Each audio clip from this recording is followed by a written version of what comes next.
welcome back to Beyond the Veil Tarot and Astrology. My name is Candice Marie. Thanks for joining me. I'll be your astrologer today. I hope you guys are all doing well. Happy Thursday. This is going to be my Mars Cazimi in Scorpio video. Oh my goodness, things are heating up. I had to be quick and swift and get this one out before this aspect happens. And I'm titling this video, Fortune Favors the Bold. If you like my content, you want to see more of it, make sure you click the bell button below. Give me a thumbs up. Let me know if you can see this video. Yeah, make sure you follow along with videos that are coming out on the channel every couple days. And don't forget to like, comment, share, and subscribe. Do consider joining my memberships or donating to my channel if you would like to support me as a full-time content creator. It is much, much appreciated. All right, so it's Thursday. Things are heating up with this particular transit. I've been working really hard on this video because I wanted to give you guys lots of really interesting world events and just some food for thought in terms of how this is going to be playing out. And the more that I thought about this, I was like, this title is just perfect for this particular transit. So today we're going to break it down a little bit. I'm going to talk to you guys about what this might mean for all of us collectively. As a reminder, this particular conjunction is taking place in Scorpio. So take a look at your November horoscopes, take a look at the new moon in Scorpio video. That's going to give you all the insight in terms of how to work with this aspect. But just think of this almost as like kind of like an eclipse energy. That's kind of how this is going to be feeling. Now, I titled this video, Fortune Favors the Bold. As many of you guys may or may not know, this quote, Fortune Favors the Bold, is the English version of several Latin proverbs. Now, these proverbs existed in varying versions, yet all had similar meanings, and the earliest use of this phrase actually dates back to ancient times when a Roman playwright, Terence, used it for his play. Terence wrote the play titled Formiero, and this was back in 161 BC. One of the proverbial phrases was in Act 1, and this is when he said fortis, fortes, and fortuna, which essentially means fortune. So it's been kind of, mistranslated several times throughout history. It's been changed many times, but essentially it all boils down to fortune favors the bold. You guys might know this more recently, and I saw this recently, which was kind of cool. This was the tattoo that was on the back of John Wick's back. Have you guys seen those movies? In the first movie entitled John Wick, you actually see him in a scene in the bathroom, and he's taking a shower. And in bold print on his shoulders, in the center of his back, it says, Fortune favors the bold. Happens to be one of my favorite phrases. It's something that I have had tattooed on my body for a very long time, being a Sun, Mars, and Scorpio myself. I really resonate with the thought behind it. But like I said, many give Terence credit for this particular quote. Yeah, it's interesting to see this kind of more or less show in some of the transits that are taking place right now. We've also seen this from a Roman poet by the name of Virgil, and he kind of moved some words around as well. This was a phrase that he used, Annuntis fortuna avenat. Here, actually, this is where they began capitalizing the F in fortuna, giving or paying homage to the goddess of luck with that capital F. And this Latin version is translated more so recently to Fortune Favors the Bold, fortune being the personification of luck. But what does it mean, right? How does it apply to what's going on right now or as a motivational phrase? Well, it's about being driven or motivated to make daring moves or decisions. The quote is meant to encourage someone as yourself to take a chance and get outside of your comfort zone. For example, maybe you're seeing a friend getting anxious about an upcoming debate. You may comfort them by saying fortune favors the bold to like boost their confidence, right? You can use the quote also to, encourage yourself to get outside of your comfort zone. You'll also often see this as a slogan in military organizations as well, and sometimes you'll see it on a coat of family arms. a family coat of arms, excuse me. And some also use this quote on social media posts to wish someone good luck before a test or a competition. Now, what does it imply? Essentially that action and luck go hand in hand, right? You can't be successful if you don't make bold moves or take chances. You either need to be confident and to do something and stand your ground so that luck will come your way. So why am I starting my video off by telling you about the history of like an ancient proverb? Well, essentially, the next week is rather intense. Grab your helmets, hold on, because those of you guys who are bold enough to take steps forwards towards your goal will be rewarded. That is basically the takeaway here. We've got a sun in Scorpio that is kind of nearing the end of its Scorpio season. The sun has connections and associations with goals, right? This is the planet linked to leaders and heroes and journeys and oftentimes fortune. Now in the sign of Scorpio, fortune is going to be based off of who is brave enough to shine a light on the dark. So topics and themes of Scorpio are going to be corruption, crime, things that are hidden, things that are underground, that may be Plutonian and kind of darker in their nature. And then we've got Mars, which is close by. We've been feeling a very intense Mars conjunction just recently, since this most recent November 13th new moon in Scorpio was seated, where we saw the sun, the moon, and Mars all come into conjunction. And Mars, obviously, you know, one of its ruling signs is all about action, desire, and motivation.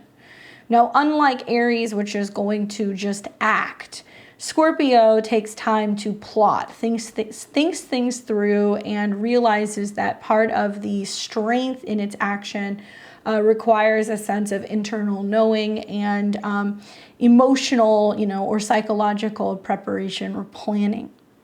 So we see these two coming together, forming what is going to be a Cazimi. Now, as you're watching this on the morning of the 16th, this energy has already been kind of building for some time. Specifically, I'm looking at November 15th, which was yesterday, through about the 18th. Okay, so those of you guys are like, when is it happening? You're already kind of like, you're in the house that's on fire, but you're not exactly like in the flames quite yet. So we're going to feel the flames kind of kick up over the next couple of days. Now, we're going to see the conjunction between the sun and Mars begin on the 17th. So let's skip ahead here. And on the 17th, we see both the sun and Mars come into conjunction at 25 degrees, okay? So this is where the conjunction is going to begin. And then we will see the actual, perfection of the Cazimi take place the next day on the 18th.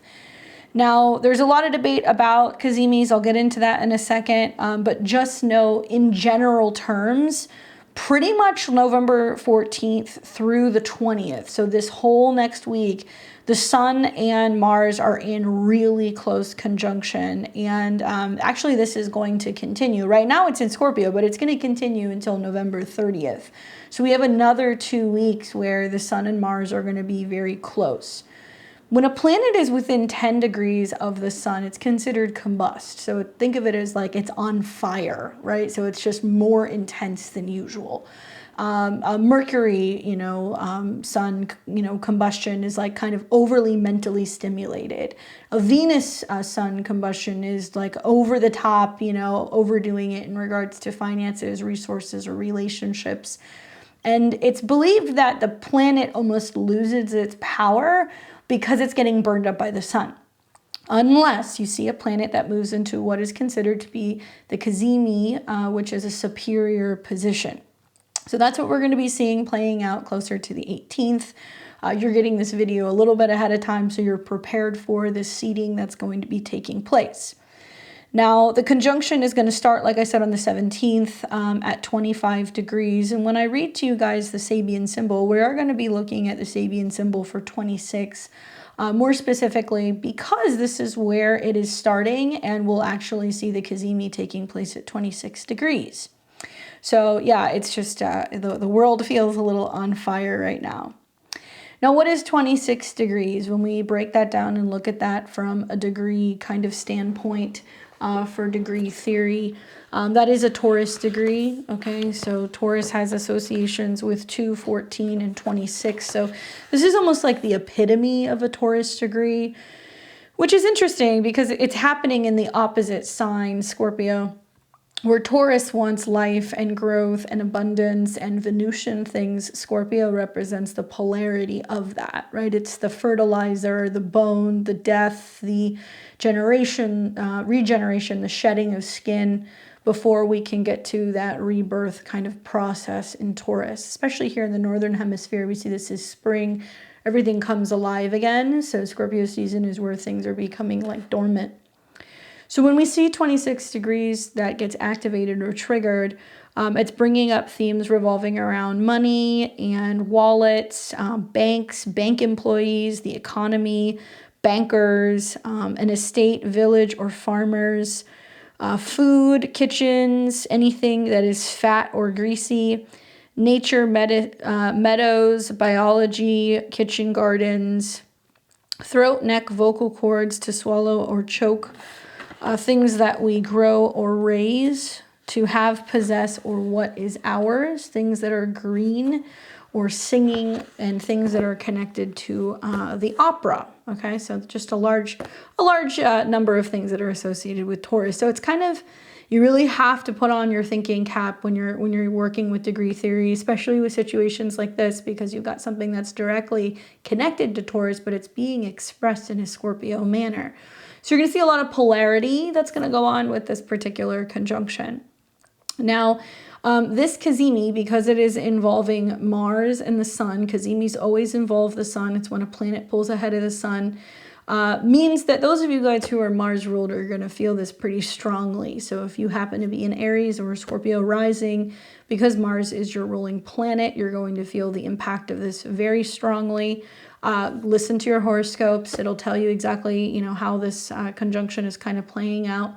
But in particular, I would say also anybody who happens to have any personal planets or sun, moon, or rising around 25, 26, 27 degrees of Scorpio, I would really pay attention. Next to, Aries risings and Leos as well, because, the sun is connected to this also. Now, the Sabian symbol for 27 degrees of Scorpio, so we're going to now kind of skip ahead a little bit. I'm going to show you guys where this actual Cazimi is taking place. So like I said, it's going to happen on the 18th. And this is when we get the conjunction between the two. So it's going to happen right around here. Late night on the 17th. I'm on Central Time, so some places it might be taking place on the 18th. And then somewhere around midnight, we're going to start to see the sun and Mars come into conjunction right there. Okay. This will be early morning on the 18th. And then we're going to see them move together for some time. So the Cazimi, in a nutshell, means that the planet that's coming into conjunction with the sun is relaying a message, and then it's dying, and then it's being reborn. Okay, so we can go back in time. We can look at when we've had some of these particular, transits in the past. The most recent one that I can think of is we had one that was in Libra, I think in 2021. Shortly after that, we saw a wave of the second wave of COVID. I think it was I don't remember which one it was. There's been so many, but there was another wave of COVID. We had one in 2019 that happened in Virgo. 6 months later, we ended up having the pandemic. And so there's it can play out a couple different ways. I'm going to give you guys some examples, but Mars in general is considered a malefic planet in traditional astrology. It has connections sometimes to death and illness and war and violence. So when we see this Cazimi, it can be something that's being seeded, some kind of event or some kind of action that will have greater consequences down the road as we start to see the Cazimi kind of unfold over the next couple of months. Now, we're going to see Mars and the sun come together still at 26 degrees. So because the Cazimi conjunction happened at 25, I'm going to be reading to you guys. Let's see. So this is 25, 26.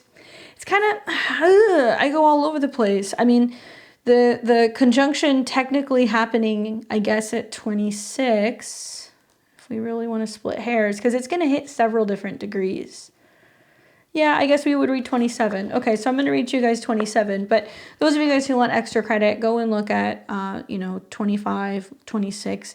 They all seem like there's something worth mentioning, but we're gonna stick to the rules here. So because the conjunction's at 26, we're going to be reading 27 today, okay?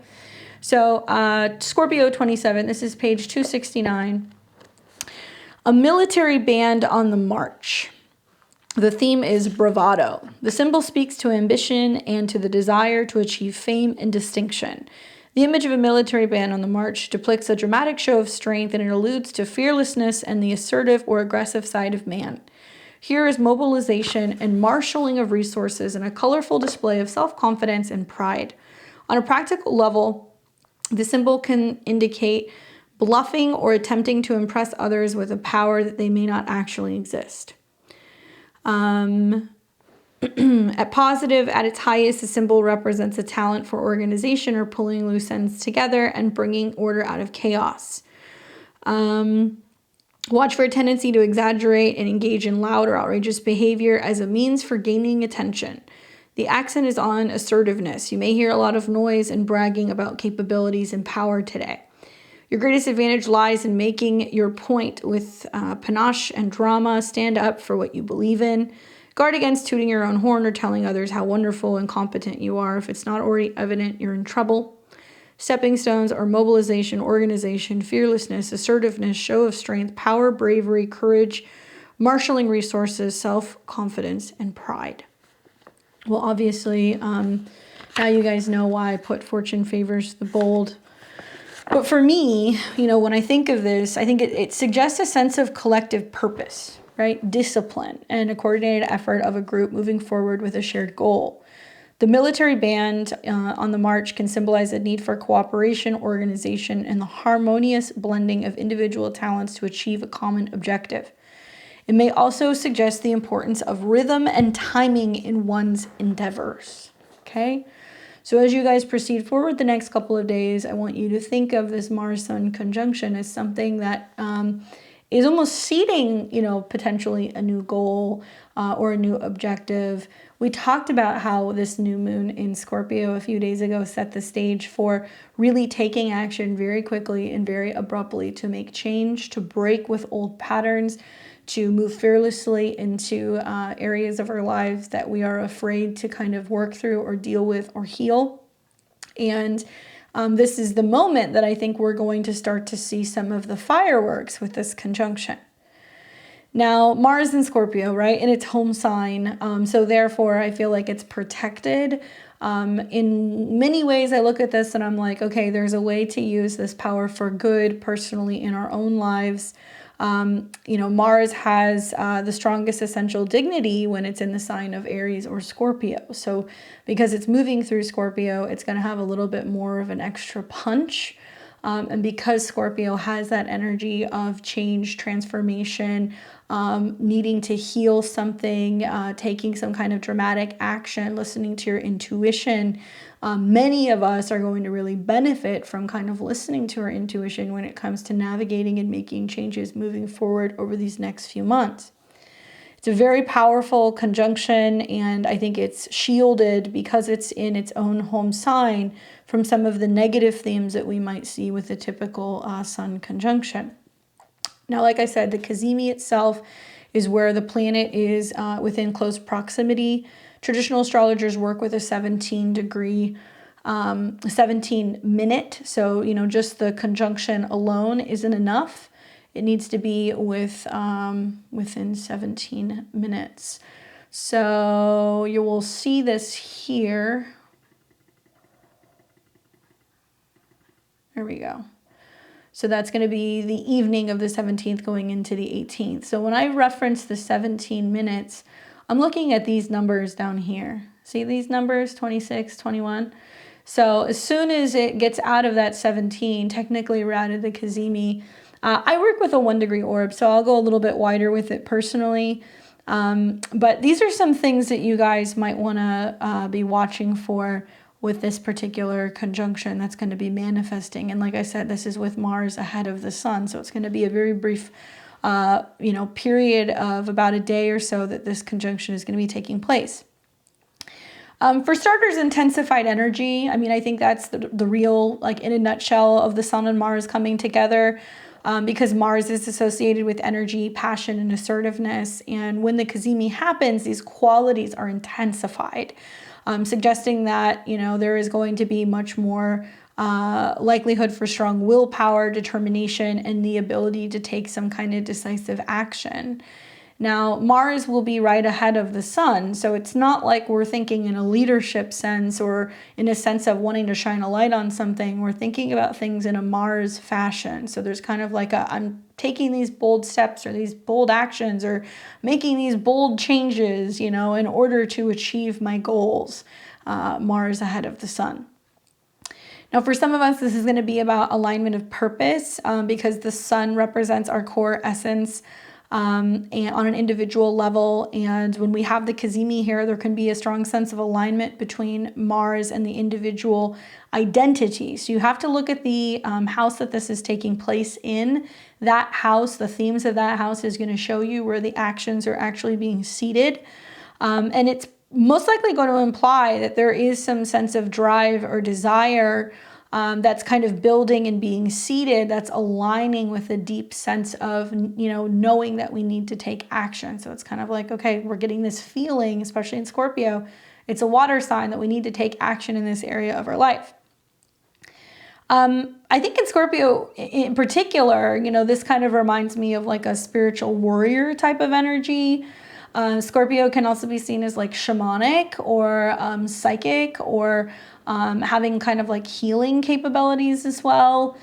So I think, this conjunction reminds me of the warrior archetype. And I think the Cazimi might suggest that we're on a quest for discovery. So we're trying to discover something. We're trying to get deeper.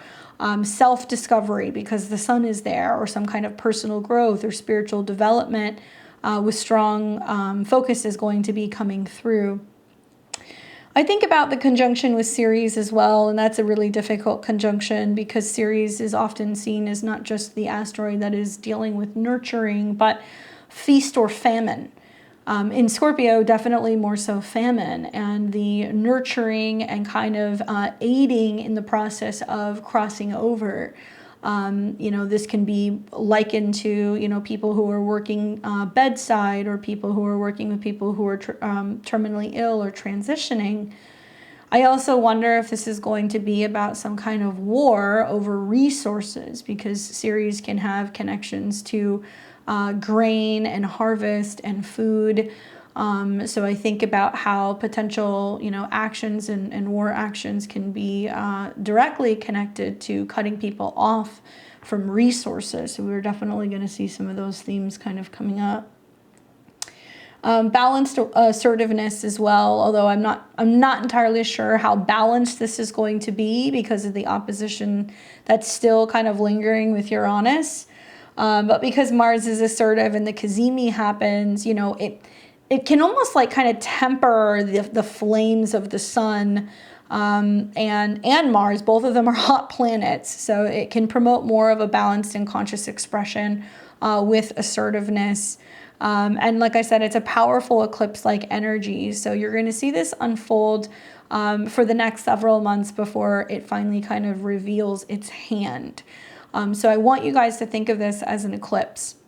Now, when we look at Cazimis in the past, especially Mars Cazimis, somebody sent me a really cool article on Twitter, and it was like from another astrologer who was like going through all of these Mars Cazimi cycles. It was awesome.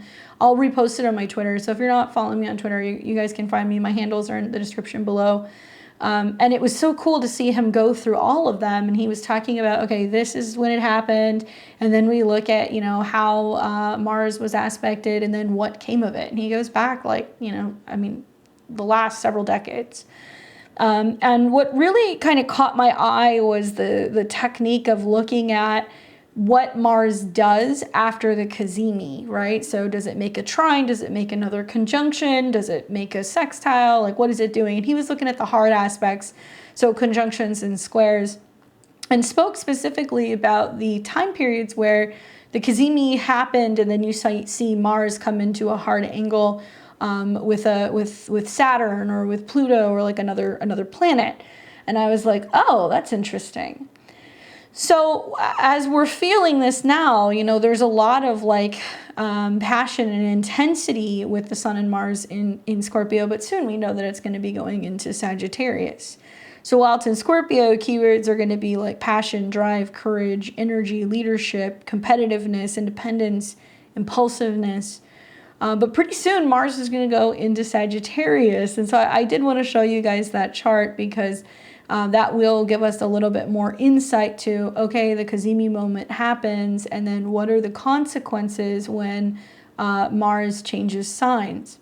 Well, Mars is following through the end of November very closely with the Sun, and we're going to see on November the 25th that Mars is going to come into a square with Saturn in Pisces. So that is kind of a big deal because that's the very first real aspect, hard aspect that Mars is going to be making after this seated conjunction. So if Saturn represents, you know, boundaries, walls, limits, leadership, consequences, you know, Mars coming into a square with Saturn seems to indicate whatever is going on in the next week or so is going to have some direct limitations, or it will be affecting these particular themes relating to these signs. So when Mars goes into Sagittarius, this is like global travel, this is airplanes, this is international relations, this is going to be about maybe an escalation of, unfortunately, terror or terrorist attacks, especially over, you know, cultural or religious kind of divides. That's what we see with Pisces and Sag. So that particular square, we might hear more about, oh, heightened travel alerts or limitations in terms of specific places that we can be going or travel advisories. I don't say this to scare you guys. I'm just giving you guys the heads up. And I think I said in a recent video that I thought this was going to happen anyway because I was looking at both Mars and the Sun coming into a square with Saturn. Now, on the other hand, this isn't a superior position, so it's kind of throwing down on Saturn, being like, you know, what Sagittarius does, don't tell me what to do. You know, I'm going to go anyway, I'm going to travel anyway. So we may see some pushback, but definitely I think that because Mars and Saturn are going to be squaring at 0 degrees, there's some really intense karmic themes because both signs are going to be showing their purest form. So while, you know, Saturn in Pisces is kind of like, well, who was at the gate, or who was at the border, or who was guarding the facility, or where are the leaders because, you know, X, Y, and Z happened. We can see some similar themes that we've seen in recent months in regards to questioning where is leadership when we start to see some of these events take place around the world. Who is protecting, who is standing guard? So I'm anticipating we're going to hear more about this at the end of November. Now, I also think about how, you know, Mars is going to also go into Aquarius next year. And I anticipate this is when we're going to see more unfolding of some of this stuff. I'm looking specifically at February the 13th of 2024. And this is another kind of tricky position for Mars. We're going to see Mars conjunct Pluto at 0 degrees. You guys noticing a theme? Saturn was at 0, Pluto's going to be at 0. It's basically saying, like, get used to these new Pisces and Aquarian energies. It's like, you know, everybody is just going through the motions of just kind of accepting some of these upgrades in society and kind of just grouping everybody together. It's kind of one of the downsides of Aquarius energy. And then Pisces wants to dissolve, so wanting to remove limitations on your heritage or your culture, your religion, any sense of having any, like positive, this isn't in a negative sense, but national pride for your heritage or where you come from. It's wanting to dissolve that.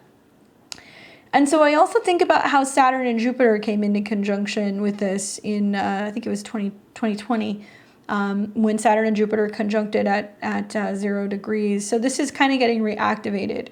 Mars is the ruler of the North Node. It's about, independence and taking action and being more free and self-sufficient. And Mars and Pluto in conjunction here does seem to kind of indicate that it could go one of two ways. It could mean that we start to see people coming together and groups of people coming together to talk about freedom and independence and the need for that. Or we could see more kind of conflict and challenges and issues revolving around politics and a number of other things that seems to be kind of dividing humanity right now. Humanitarianism moves as well, I think, with this conjunction in Aquarius. It'll be interesting. We're going to see a stellium of planets here. So this is definitely going to be a bit of like a revolutionary time, I think, regardless of where you live, because this is going to be about the masses coming together, focusing on creating some kind of change. The positive is that when we have planets now in Aquarius, it's sextiling Aries. So, through some kind of group goals and people working together, there can be more opportunities for taking action and independence. I'm optimistic about that until the cows come home. I will keep thinking that maybe is what's, the purpose of all of this is that there can be, through collective crisis, opportunity for people to wake up and come together and work together and learn not to be as divided. But on the same token, it's like when Mars and Pluto come into conjunction, that's a very intense and sometimes, dangerous energy. Now, about a month later, we're going to see then Mars in Aquarius will square Uranus. So if we're staying true to, the conjunction in Scorpio and then the square that it's going to be having, we look at when Mars will square Uranus, and that's going to be taking place around March 9th. Now, at this point in time, Uranus is direct. It's retrograde right now, but we've got the North Node ruler coming into the last quarter square with Uranus, which means it's throwing down. It's saying, this needs to change, or this needs to be, freed in some capacity. And so it's challenging things like, universal income, conflicts with farming. It's challenging banking institutions. And when Mars squares Uranus, we see that there can be friction that leads to some kind of conflict or some kind of situation that blows up. No coincidence that this is also happening on the heels of a new moon in Pisces that's going to be smack dab between Neptune and also Saturn. So I, in my mind, have concerns for, this particular time as being a turning point where there's a lot of things going on behind the scenes that could potentially be the setup to try to limit people from having freedom, as much as I hate to say that. So this is a bit of a call for freedom with Mars square Uranus in the midst of a very unusual Pisces season. And then my final date that I have for you guys that piqued my interest with Mars will be July 15th, 2024. And this is probably one of the more explosive ones. So if you guys are following along, the Cazimi happened in Scorpio, okay? It started coming into squares with these points in Aquarius season. And then we get to summer of 2024. This will be Cancer season. And this is when Mars is coming into conjunction on the 15th of July. There we go. And now it's in the position of opposing where we had some of these, this Cazimi. The actual opposition to the Cazimi moment will be July 15th, 2024. Now, look at this. We're going to have a moon in Scorpio, so it's going to trigger something. And it just so happens that the Sun-Uranus conjunction will be happening as well. So even if Uranus wasn't here, I would still want to look at the state because it's where Mars is opposing the Cazimi. So it represents like the cause and effect. And, you know, Scorpio is crisis, and then Taurus is what is purchased, what's sold, what's developed, what's grown, what's profited maybe from these crises that are kind of taking place. So it just so happens to coincide with a day where Mars and Uranus come into conjunction, which is explosive in its own right. And so, you know, 26 degrees, there is going to be some need to move quickly when it comes to money, resources, and other things. What can I say about this? I'm going to go back to my previous videos. Create the crisis, right? Manufacture the crisis, sell you the solution. So I'm all about looking at the astrology. I don't really pick sides. I try not to politic. I just kind of look at what's going on with the cosmos. And I feel like, quite honestly, some of the events that are taking place now, right, in November of 2023, will be almost seeding some major moves to Mars, Uranus, and Taurus things, okay, to cut cash, to possess land, okay, to take things from people, car repossession, you know, issues with, you know, banks having to repossess homes, taking control of money and bank accounts, some kind of action revolving around cutting or removing food or resources, all Taurus related things. And I'll get into some of that later in this video, but kind of the breakdown for me is like the crisis now, and then 6 months from now, as we get into spring of 2024, from spring of 2024, when we see Jupiter and Uranus come into conjunction through July, you guys are going to see a lot of this stuff manifest.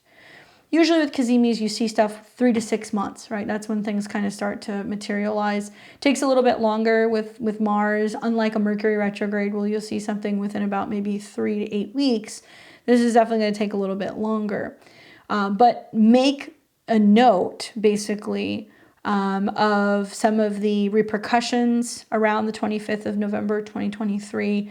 More intensity mid-February, March, and then July of 2024, because that's when more of this Cazimi is going to manifest. Now, some of you guys want to know, like, what are the themes, right? Like, what do you see? And I see pros and cons, to be honest with you, because after all, you know, Scorpio is one of the ruling signs for Mars. So, I mean, that's gotta mean something, right? That's gotta be giving us some kind of support in some capacity. Okay, let me bring this back to today. There we go. Okay.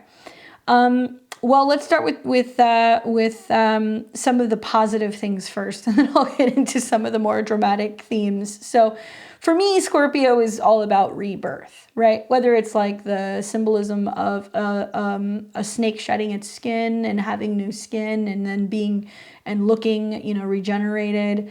If you think about the concept and the idea of the phoenix, and the phoenix, you know, dying and turning to ashes, and then, you know, being reborn, and then it's this brand new bird. These are all symbolisms that are, you know, kind of connected to Scorpio. So there can be this feeling of, you know, being baptized by fire, right? Like some immediate kind of situation where you're thrown into something where you have to burn, cut, remove, and get rid of everything, flush everything out to start over and to start new.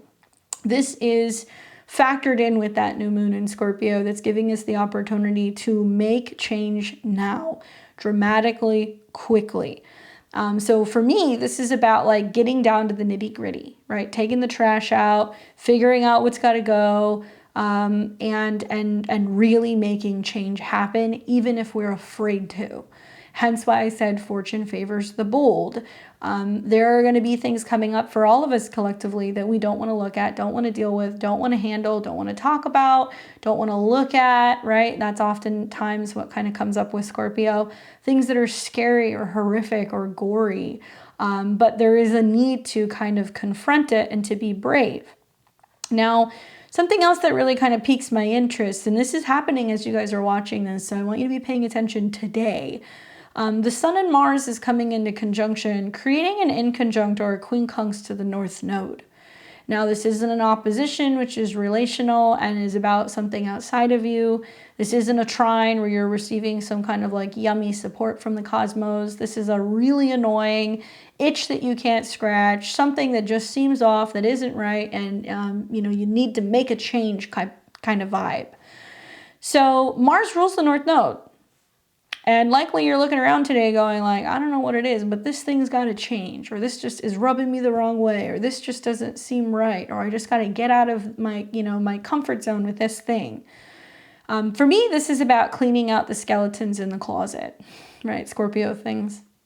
And doing what we need to do to remove, cut, sever, detoxify, or purge anything that's keeping us from having more of the North Node in Aries. So an inconjunct is like a funky aspect that doesn't look like it's really communicating or talking to each other. But there's some action that's going on here, which is going to directly kind of propel you more into the North Node in Aries. So just take a look at what's going on right now out in the world and in your own life. My advice is make a goal and stick to it. Okay. And we talked about this with the Scorpio new moon, like not just talking about it, being about it, being like, oh, I'll get around to it when I get around to it. No, we do it right now. That's what Mars energy is about, right now. And in Scorpio, it's a little harder because Aries wants to take action, and Scorpio says, no, we need to strategize. We need to have a plan. We need to ask ourselves why we're upset or why we're angry or what the problem is or what the blockage is, and we need to get down to it. And Scorpio can be about the psychological connection, the hidden meaning, the ancient kind of teaching or lesson, and oftentimes it is found in really psychic or intense or kind of secretive ways. So you're going to have to work a little bit harder to kind of figure out or pinpoint what this thing is that is pushing you to make a change so you can go deeper into that North Node in Aries. Out in the world in general, these are some themes that kind of come up for me with Sun and Mars in conjunction in Scorpio is going to be about military power and leadership. Because, Mars is about military and military mobilization. Scorpio is often secret, and it can be about secret alliances. And then the Sun is about leadership, right? So something that I noticed, that kind of piqued my interest with this conjunction this week was seeing, Xi Jinping from China meet in San Francisco with President Biden. And I was like mind blown watching the interaction because I was like, what the hell is going on? But this is a serious question. I'm not trying to politic, but I was like, what's going on here? Apparently like meeting then with like Gavin Newsom and some would be like, well, how does that apply? Okay, so Xi Jinping, who is the general basically leader of the Communist Party of China, was on American soil meeting with President Biden within a year of the 2024 election. Okay, not weird considering all of the events that it's kind of come up with the Biden family, not at all strange. And also watching the string of limousines and cars and all of just like the parade of vehicles where you see all kinds of people on the streets and also U.S. soldiers holding communist Chinese flags, welcoming him to America. Okay? I didn't see any United States flags. Let me know if you saw any of those clips because I didn't see any American flags. All I saw were Chinese flags. And obviously I understand, I'm not stupid. I know that when, when leaders go to other countries, they will fly flags and they will welcome them. That's totally normal. It's considered, to be considerate. But this was like, if you had seen this and you didn't know that it was taking place in San Francisco, you would think it was China. Completely nuts to me. And so when I look at it, I'm like, man, it doesn't take a rocket scientist to kind of figure out what's going on. Maybe it's me being a concerned U.S. citizen, but I personally have a big problem with it because it's so bizarre to see somebody like that being welcomed to this country, being celebrated, and our soldiers are flying their flags. All after seeing a completely cleaned up San Francisco, downtown San Francisco, which usually looks like a zombie apocalypse. And all of the homeless have mysteriously been relocated or removed, along with all of the streets being cleaned up, only to put up metal fencing all along the streets in San Francisco prior to his visit. They're claiming it's to keep everybody safe and to make way for traffic, so it's free of protests. But the whole thing seems really, really weird to me. And it reminded me very much of the Sun-Mars conjunction, where there is some elaborate show of military power. And so that in itself, I think, is part of it. Now, something else that you'll see that'll kind of come up with the Sun-Mars conjunction is definitely obsession with war and destruction. Okay, sorry, I know, kind of Debbie Downer, but you know, that's generally what we see because the sun is leadership and Mars can be about military might. But in Scorpio, it's something that is definitely these undercurrents of like, oh, like that I did not realize that they had this many people who were, you know, at this military base, or that this was going on, or that that was going on. I think about, as a modern astrologer, also Pluto's connection here. So as the sun and Mars are coming into conjunction, Pluto is the dispositor, and Pluto's awake now. He's at 28 degrees. So it represents this kind of like shadowy international move to kind of come together, to work together, right? To create some kind of strong leadership. Need I remind you guys the Sabian symbol, okay? So the military band on the march. This is a sense of collective purpose, discipline, and a coordinated effort of a group moving forward with a shared goal. What the hell does China, Biden, and Gavin Newsom all have in common, other than they all run a communist state in California? Sorry, okay, no more politics for me. But like, honestly, could the Sabian symbols be any more correct? The military band on the march symbolizes the need for cooperation, organization, and the harmonious blending of individual talents to achieve a common objective. The importance of rhythm and timing in one's endeavors. And so here we have Pluto as the dispositor, which the sun and Mars, in all honesty, people want to talk about Mars coming into a square with Saturn. What about Mars sextiling Pluto? I guess we don't really look at sextiles as I guess, is that a thing with Hellenistic astrologers? We're not going to look at the sextile. I mean, I'm not going to start like, you know, astrology wars or anything right now, but yes, I think Mars square Saturn is a big deal. I think that we're going to see that really kind of show where there is going to definitely be more military agitation. But the sextile to Pluto, I wouldn't sleep on, because I feel like this is the last real aspect that planets in Scorpio are making before we come into the conjunctions with Pluto, where we start to realize that there is stronger grips on control and leadership that are going to be going on come the turn of the new year. Okay, anyway. So this sextile to Pluto kind of suggests that through action and motivation and leadership, you know, working together for a common goal, will that being control? I don't know, maybe. I can only speculate. Also on this, and this is quite literal, I just added this because I was watching the news right before I filmed this.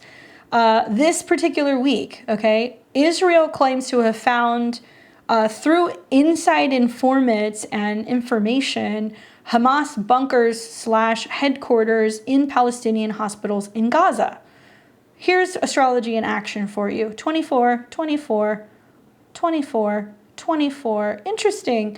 The Sun-Mars conjunction does not just inconjunct the North Node, it also trines Neptune. So make no mistake, the wars are being fought secretly, okay?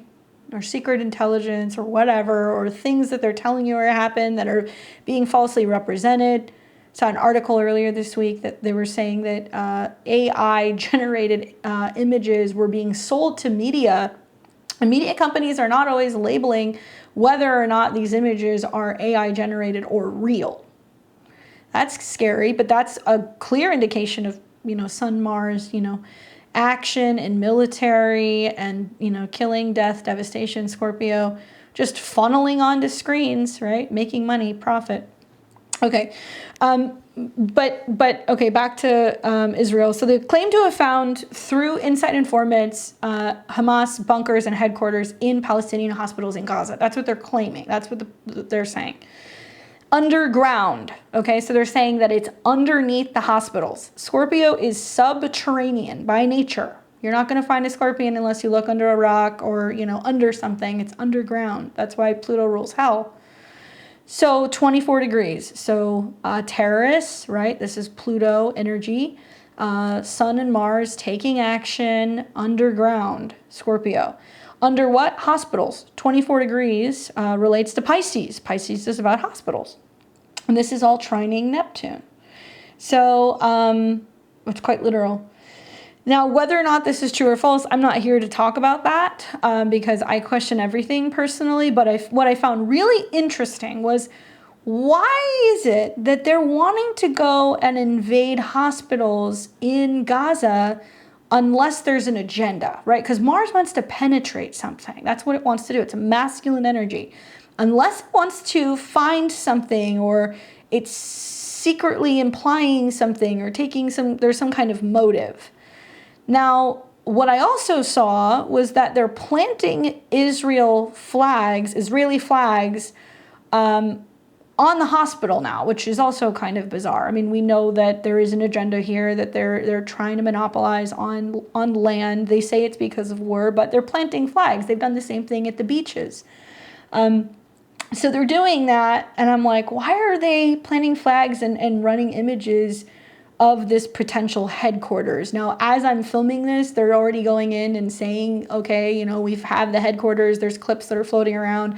I'm telling you right now, I don't know what it's being said because A, I don't trust the media, and B, I'm filming this instead. But I will say this. Hours after arresting journalists in Gaza, this takes place. So supposedly multiple independent journalists have been arrested in Gaza, but now they've got Israeli soldiers moving into this hospital claiming that underneath there is Hamas bunkers where they're running things, and the journalists are locked up and they can't go and make comments about this. Almost like Israel needs proof before planting these flags. Kind of strange, right? Secretive, Sun, Mars, and Scorpio, 24. After all, bombing hospitals and places of worship is considered an international war crime. War crimes are going to be a huge theme. Sun conjunct Mars, sextile Pluto. The dirty dealings of war and the underhanded and secretive events that take place to give some kind of power and control. The trines to Neptune also are definitely going to help it make it a little bit more secretive, or some might suggest potentially falsely staged. And so the reason why I bring that up is that there are bombings that are going on, there are going to be attacks that are going to be going on to some of these places. There is video coming out of places of worship that are being bombed. And so now they need some kind of reason to, use as an explanation as to why potentially now they're going to be invading a hospital. So these are considered war crimes if you are attacking these places. Kind of concerning, right? And then you look at the quincunx and the inconjunct to the North Node, and what does that mean? In my opinion, it's what they're doing to justify war, what they're doing to justify attacking and going into Gaza and attacking Palestinians, but that's my opinion. Another theme that you're going to see that's going to come up with this conjunction, I noted off with their heads. This is because we've got a conjunction that's taking place between 24 and 27 degrees of Scorpio, which directly makes an opposition to Algol.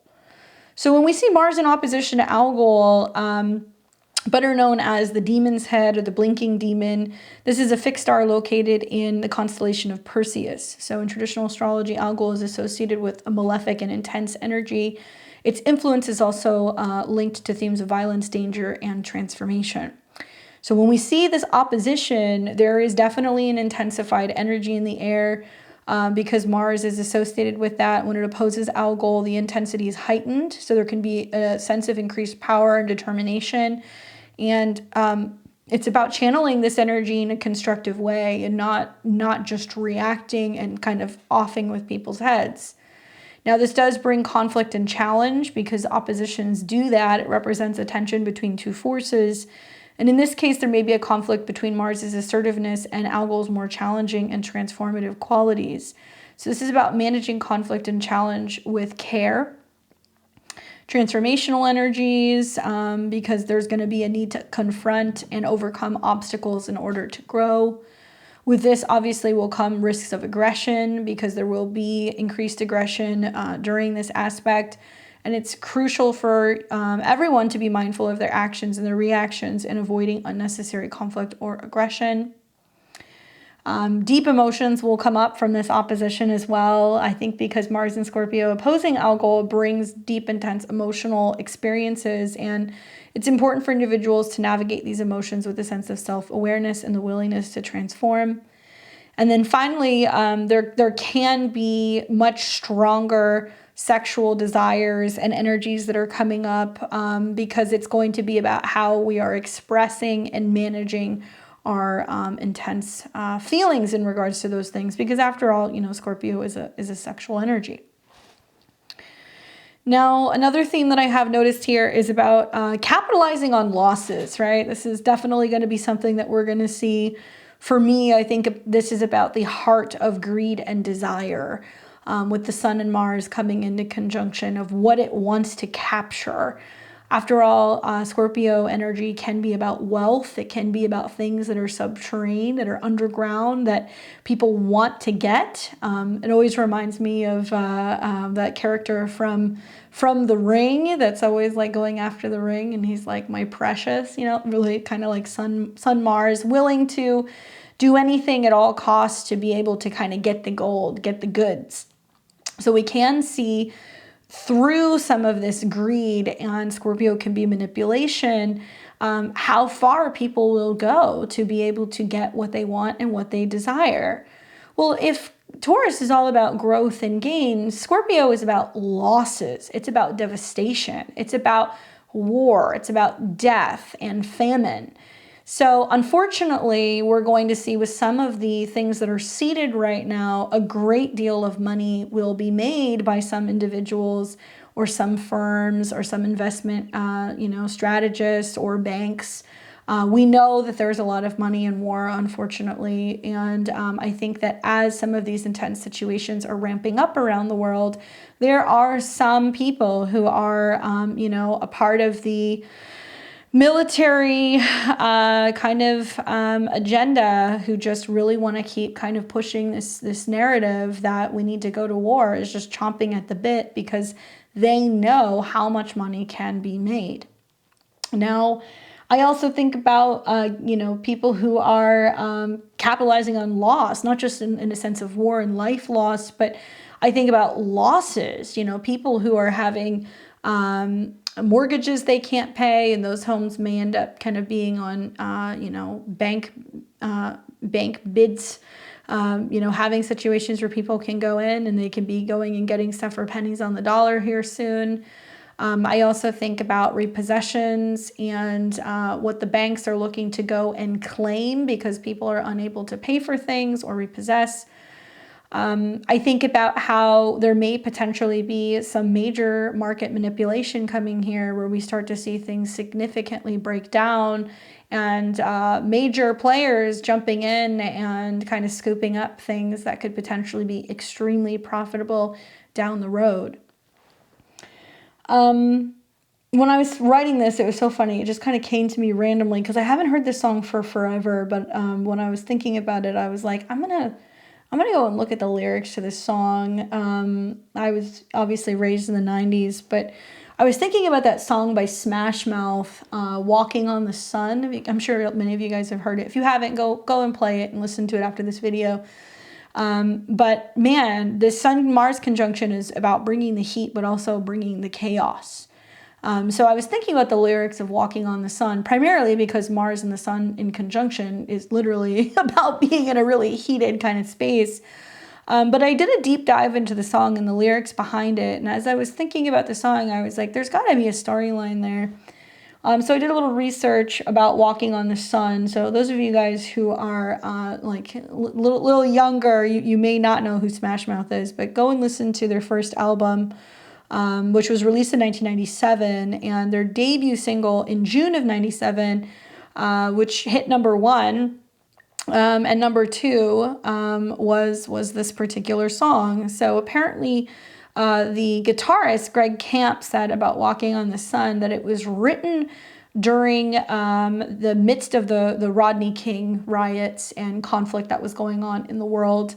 And he said the song was basically a social and racial battle cry.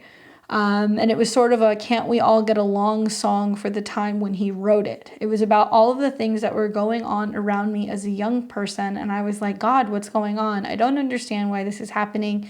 We might as well be walking around the planet on fire. And that's how it came about. So coincidental that I was like, man, and I started reading the lyrics and I was like, yep, not exactly something that I want to sing to you guys, because as many of you guys know, I'm tone deaf, so I'm not going to sing to you Smash Mouth. Sorry, you don't get that today. But go and listen to the song, because the lyrics are really interesting and really telling. Now, obviously, some of the things that kind of get touched on a little bit on that song, but especially at this time with these conjunctions, it has been seen in previous cycles, and I'm citing this from that article. So go and follow me on Twitter or on X. I'll repost it. But something that he noted was that when we see the Sun and Mars come into this conjunction and then followed up with a square to Saturn, that there's lots of disturbances. And so things like havoc in the markets, natural disaster, war campaigns, bloody killing, terrorist attacks, breakthroughs, collapses, disease, and nuclear dangers. Okay. All right, I'm almost done, I promise. This is the last one of the last topics, but some of the more important ones. So in recent weeks, you guys probably didn't hear about this on the mainstream media, but the FCC commissioner sounded the alarm about a coming Biden takeover of the internet. He was warning about censorship that was coming down to the FCC, and that the administration was looking to shut down people who disagree with them, to have some way of being able to control the narrative, because we have seen recently in the courts that it has been determined that they cannot interfere with information and freedom of speech. Now, as I record this on the 15th, they had the vote. The FCC was basically said, they asked the members, like, do we want more power? Okay, yes, we want more power. They voted on it. So as feared, the FCC has authorized a major radical change to the internet. And the FCC is now going to be voting to seize American infrastructure in the name of equality, okay? So I pulled this because, and you guys can go and read it. There was a statement that was put out that basically spelled it all out. And as usual, lots of fancy big words and things that sound like it's inclusive and it's going to create more fairness and balance, this, that, and the other. But it's actually going to significantly affect information, I think, that you're going to be able to see on the internet, at least here in the United States. So the FCC adopts rules to prevent and eliminate digital discrimination. The Federal Communications Commission has adopted the final rules to prevent digital discrimination, access to broadband services based on income level, race, ethnicity, color, religion, and national origin. So under the bipartisan infrastructure law, the FCC is required to adopt rules to ensure that all Americans have equal access to reliable high-speed broadband services without discrimination based on the characteristics listed in the statute. The new rules establish a framework to facilitate equal access to broadband internet services, preventing digital discrimination of access.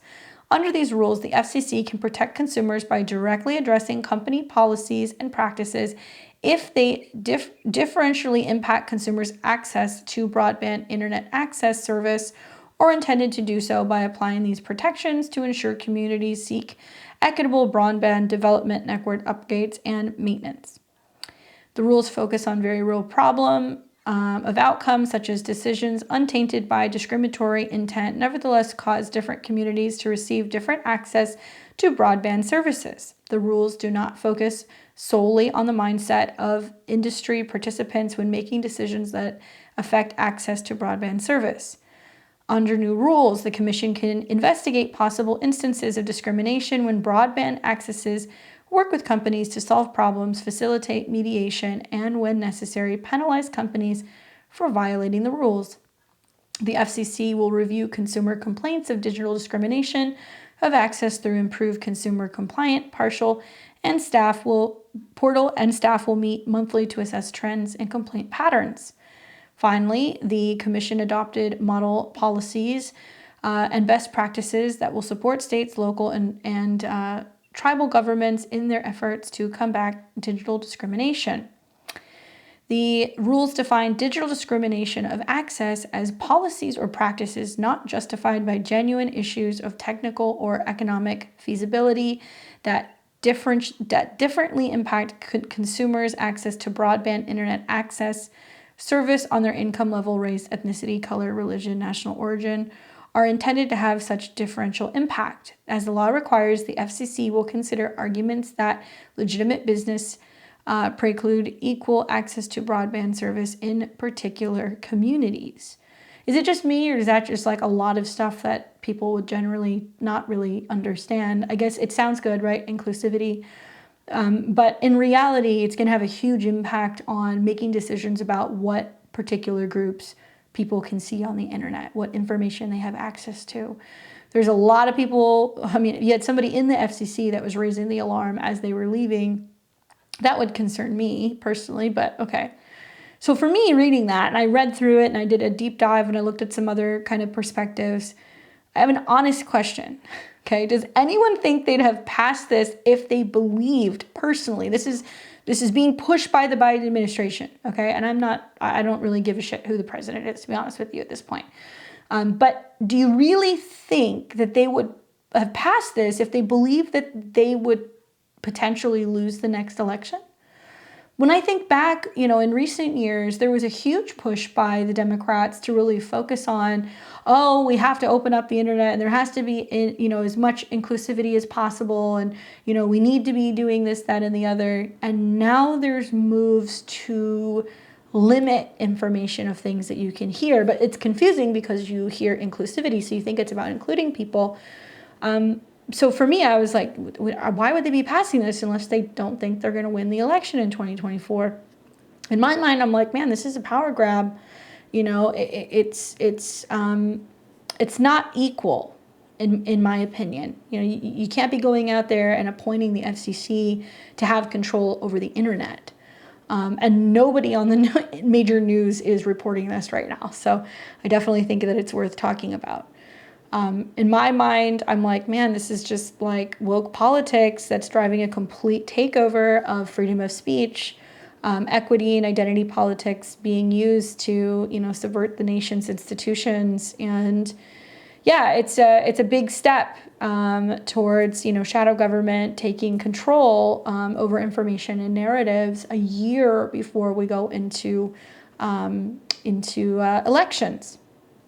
Kind of alarming, right? I'm like, who the heck gave the FCC voting power over the people? I'm curious to see how this plays out over the next couple of months, especially because this conjunction will continue. We're going to see it peak up around 26, 27 degrees. So first, it's going to be about what action or secret attacks or secret motives or secret moves are taking place, and then you're going to see it hit 25, 26, 27, so it's going to build. I think about how this particular conjunction is going to make a direct opposition to the New York Stock Exchange sun in Taurus at 26 degrees. Let's see, do I have this? There we go. So this is the New York Stock Exchange chart for May 17th, 1792, 10:10 a.m. in New York, New York. It's got a Leo rising, sun in Taurus, and a moon in Aries. But when we look at this Cazimi that's going to be taking place, it's going to be in opposition to really both Mercury. Mercury is the ruler of the second house of money, possessions, and resources. It's up here where it's experiencing a Uranus conjunction. To me, it looks like the stock exchange is like bracing and getting ready for the potential effects of digital currency and, major changes also to yeah, probably, AI and, tech stocks and how the stock exchange is going to be adapting or changing to new rules and regulations in regards to funds or digital money. I think that's kind of the long and short of it over the next year or so. But this Sun-Mars conjunction is happening in opposition to the sun. So we talked about how it's happening at like 26 degrees. And the sun rules this chart, okay? So boom. Kind of citing that article once again, and I went and looked at the cycles. Yeah, I mean, when we see some of the Cazimis, we see some pretty significant things, some major fluctuations and crashes in the markets in recent, Cazimis throughout history, especially the last 100 years. But when I look at the sun conjunction to Mars, it's opposing the sun. So it can be talking about like how, conflict and war and things are going on are impacting, the overall strength and vitality, or what rulers or leaders say about the strength of the finances, especially here in the United States. It's kind of like, it's unusual because I know, once again, like I said, this is going to take until about spring of 2024 to really see this thing unfold. But when we look at what's going on, let's say April through July next year, Uranus will hit the Mercury point, which means there's going to be some things that are going to go pretty haywire because of, I think, AI and also digital currencies and how the stock market responds to that. And then also it might require some kind of upgrades or system upgrades to some of the trading exchanges. And then we're going to see Uranus come into conjunction with Jupiter. So it's going to be happening, in conjunction to Mercury. And then both Jupiter and Uranus are going to come into conjunction with the sun. So there's a lot of things going on outside of just being like, oh, we're looking at, the Cazimi opposition. Could it mean that there is some kind of significant growth with the market in the spring or rally? Maybe. That is possible. But oppositions generally are not necessarily positive. They seem to kind of represent an outside attack. So I seem to think that probably somewhere around the New Year period, as we're getting into December, January, February, I, for one, do not believe that this rally is going to continue. That's just my personal opinion. And I'm looking at how this is also squaring Pluto. So it's also saying like the public opinion of how much power the market has may potentially fluctuate and change. So this Cazimi is squaring Pluto and it's opposing the Sun and Mercury. So it's possibly going to start exposing some of the breakdown and the potential downside of what might be coming from this seated moment. It's going to definitely make Pluto the focal point of a T-square, and Pluto is in Aquarius. So, it does talk about politics and how, politics may be pressuring or influencing how the particular market trends are going right now. I think last I heard it was like a 13, 14-day run that we've been experiencing in the market. And I feel like a lot of this is either, I think, manipulated or something that's being, falsely pumped prior to what eventually might be a bit of a dump. Maybe I'll do a video on this in the future. There's other things going on here. The North Node conjunct Saturn does talk about maybe stricter rules and regulations in regards to trade and trading, international relations and how that's impacting the markets. The North Node is coming into conjunction with the Moon, which will be experiencing an eclipse next spring. So once again, all in Aries. So it can be that because there is potential war, that there may be some people who are heavily invested in stocks and things that do have a tendency to make money during war. We might see some significant jump for some of those investments.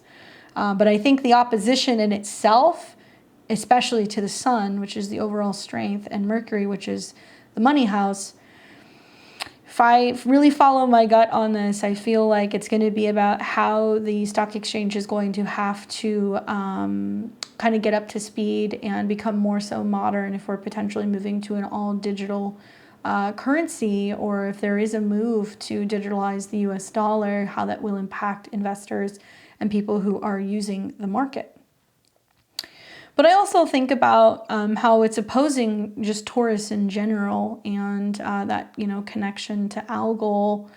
I think a lot about how this is probably going to be bringing up some,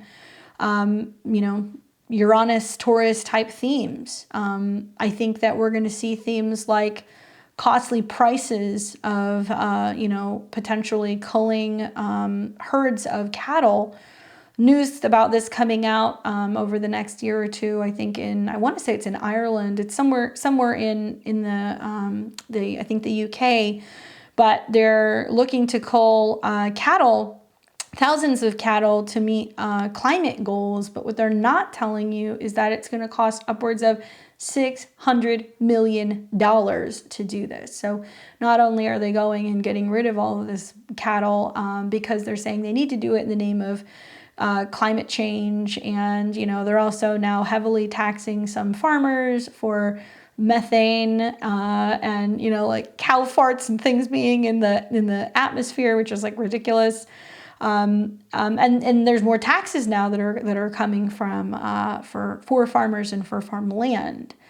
So this is just a prime example of the opposition, create the crisis or create the tax. And so it's incentivizing people to, abandon meat. No disrespect to people who want to eat meat, but I feel like there is a way to talk about doing it in a way that it is more humane. There is a way to talk about giving people the freedom to do that and not just immediately attacking Mars, anybody who wants to eat or consume meat.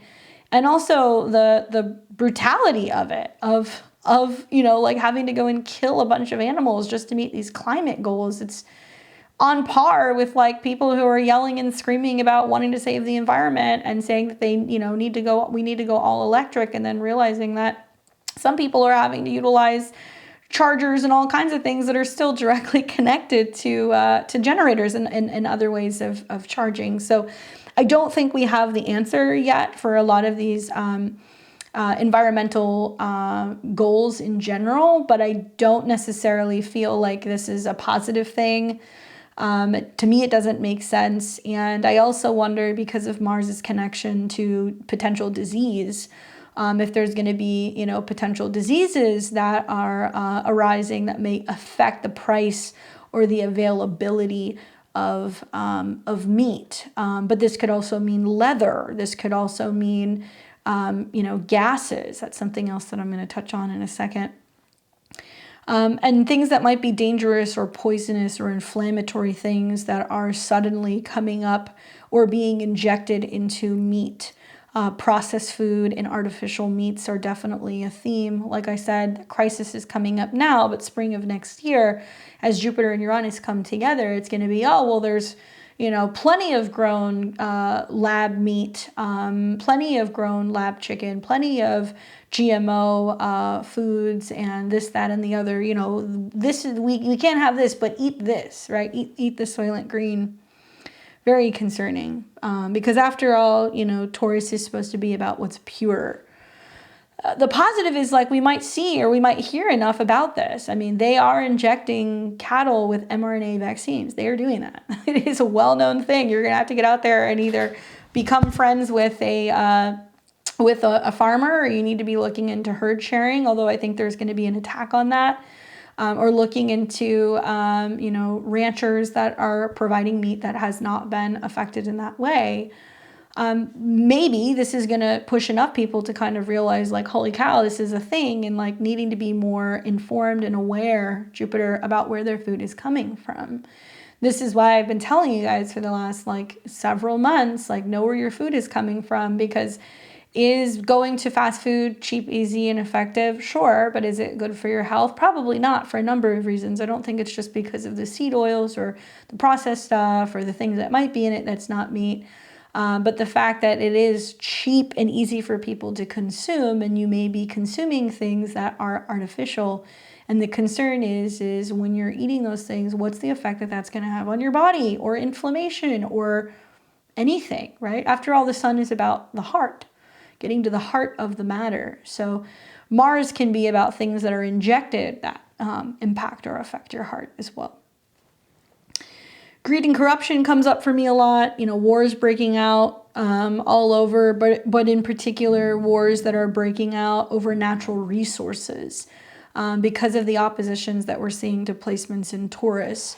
I'm not going to politic here, but I do think that it's interesting that finally we're starting to see some people talking about what's going on in Gaza or Palestine over the natural gas and oil. Okay, so there's tons, and I mean tons of natural gas off of the coast of Israel and the West Bank. Okay, so it's kind of like, I'm not going to say it's a no man's land, but it's kind of like, well, is it connected to the Mediterranean? Is it connected to Israel? Is it connected to, to Gaza? It's kind of connected to all of those things.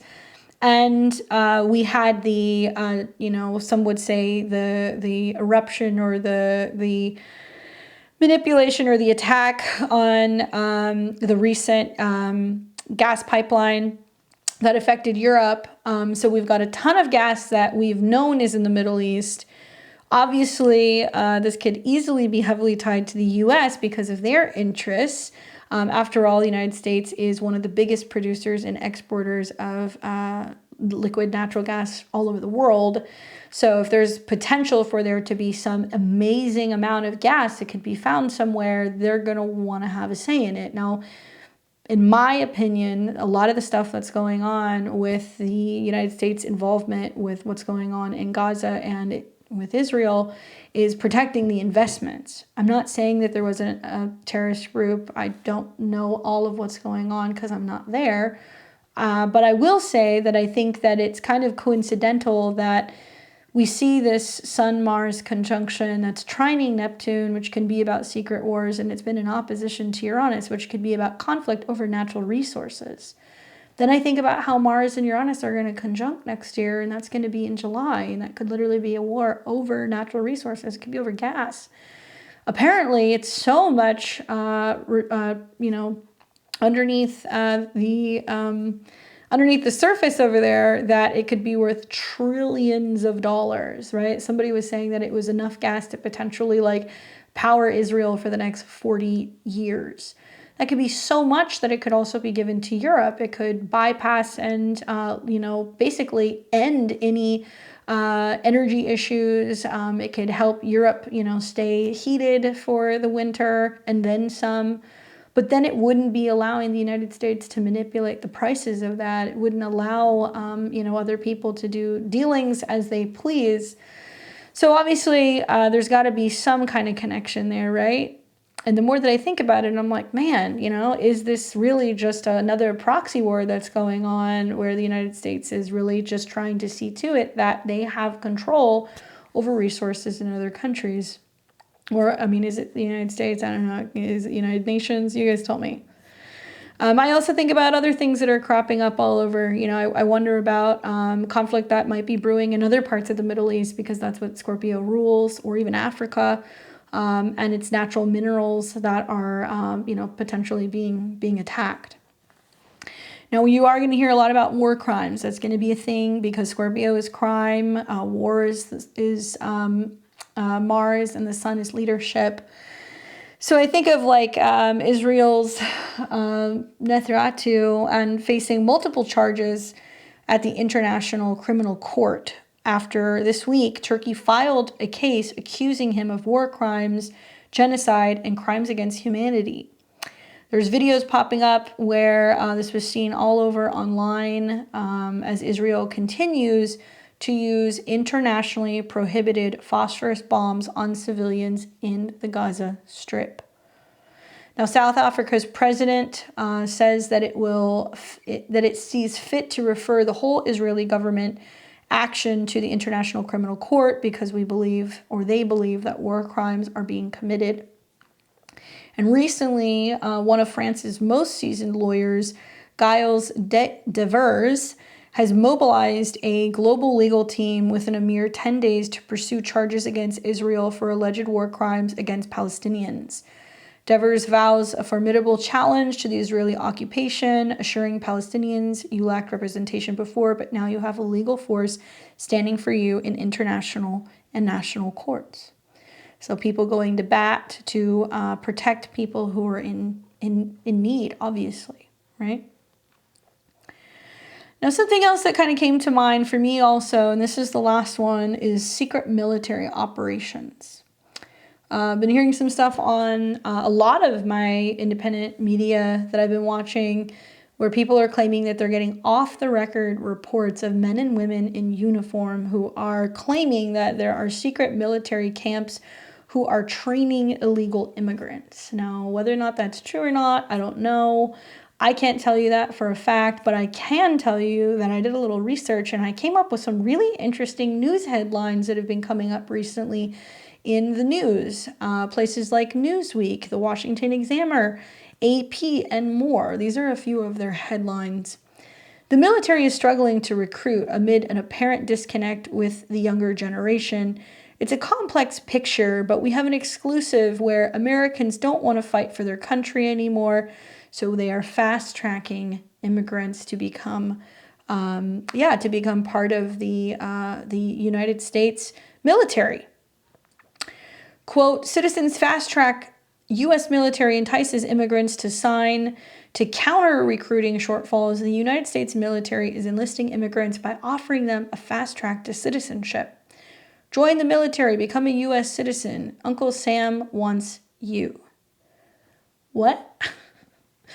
Okay, so we've got secretive, behind the scenes, right? Kind of immigration-related things with all these trines to Neptune. We know that here in the United States, we've had open borders really for the last 3 years, but some would say that it's been going on for a while. The Sun-Mars conjunction is quincunx the North Node in Aries, and Scorpio is crisis.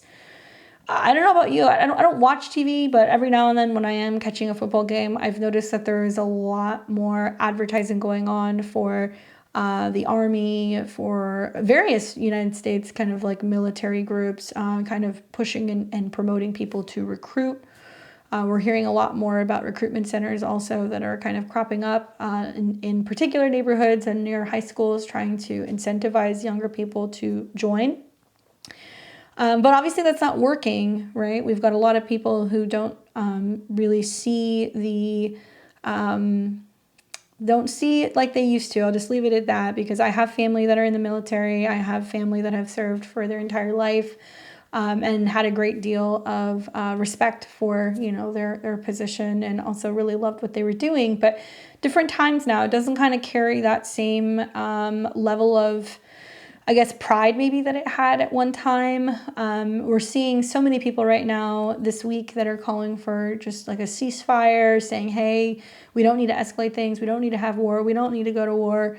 But then you hear other people who, some of them are on the Republican debate stage that are really pushing for it and saying, no, we need to go stronger. We need to really be there. And we need to be, pushing this thing along, that are just, quite frankly, people who are very much tied to the military industrial complex, that just, they're either people who are contractors or they're working as consultants or they're working for Raytheon or other major companies that are, of course, are going to push war because they're going to make money. But the question is when you have Americans who don't really see the value of being put in a situation where they're putting their life on the line and they're not necessarily getting the respect. Veterans aren't getting the support that they once did, or some might argue they never did, but at least in recent times, we're seeing so many people who are displaced, they're homeless, they don't have the skills that they need, they have physical disabilities, mental disabilities, and they're coming back home after seeing some of the atrocities of war in recent decades, and especially, I think, since so many things have been manipulated and falsely represented, at least here in the United States, of like what it means to go to war and have pride and like jumping in for maintaining democracy in all of these other countries. I think some of these people get involved and they start to kind of realize that it's all just like it's a game. It's a lot of where we can send people, what we can get involved in, what we can control, and a lot of people, both military and also civilians, that are losing their lives because a bunch of old white guys just want to make money. It's a sad thing. So here we are in a situation where we're seeing now media that's being put out there that's basically saying, this is what we're going to do. We're going to welcome immigrants who in many cases have come here illegally and encourage them to go and sign up for our militaries in exchange for citizenship. Read some other articles this week that was also talking about how there's some people, basically raising the alarm, saying that they're bypassing any physical health standards. They're quickly moving people through boot camps. They're moving people up in ranks because they need to kind of start situating, people within the military here for some reason. What does it point to? I don't know. I know that, like I said at the beginning of this video, fortune favors the bold, and I think we're going to see some situations where we are feeling pressured and under the gun right now to make some really, really dramatic moves. I'm hoping that these moves can be things that are really helping you align yourself with the Aries area of your chart. That's incentivizing you to take action, to be more physically active, to be independent, to be courageous, to be fearless, and to be willing to shine a light on some of the corruption and the things in the dark. But I also know that it's going to be some trying times. So I don't know. You guys let me know how you're feeling about this. You'll have to come back and leave me a comment and kind of see how some of this stuff plays out, at least for like the next week or two. And just make note of those dates that are coming up in the spring, because make no mistake, when Mars is involved, there's a war involved, even if it's not necessarily a global war. It could be a mini war that you're having in your own life. But the attack that Mars is making is going to be on, Taurus related things: food, money, resources, materials, land. And I also think it's going to be about our material possessions. So invest wisely, move your money around wisely, in the coming weeks. Be really mindful that there can be some very dramatic and very erratic kind of turns with the markets, especially having looked at the stock exchange market. I'm not as optimistic as some people that this trend is going to continue. And I would be very weary of any potential false flag situations that are going to come up that's going to justify leaders taking some really powerful steps forward that could lead us towards war. Obviously, I pray for peace. I hope that that's not the case, because I know that this is just going to cause more division. With that being said, I'm going to let you guys go. Leave me your comments below. Don't forget to like, comment, share, and subscribe. Let me know what you think. Obviously, I know we touch on some really sensitive topics sometimes on my channel, but nobody else is doing it, so I got to cause some waves some way or another. Thank you guys for your support. I'll be here tomorrow. We're going to be doing live readings on the channel. You can catch me here at 5 o'clock p.m. Pacific, 8 p.m. Eastern. And I look forward to seeing all of you guys then. Until next time, you guys enjoy, take care, and be brave.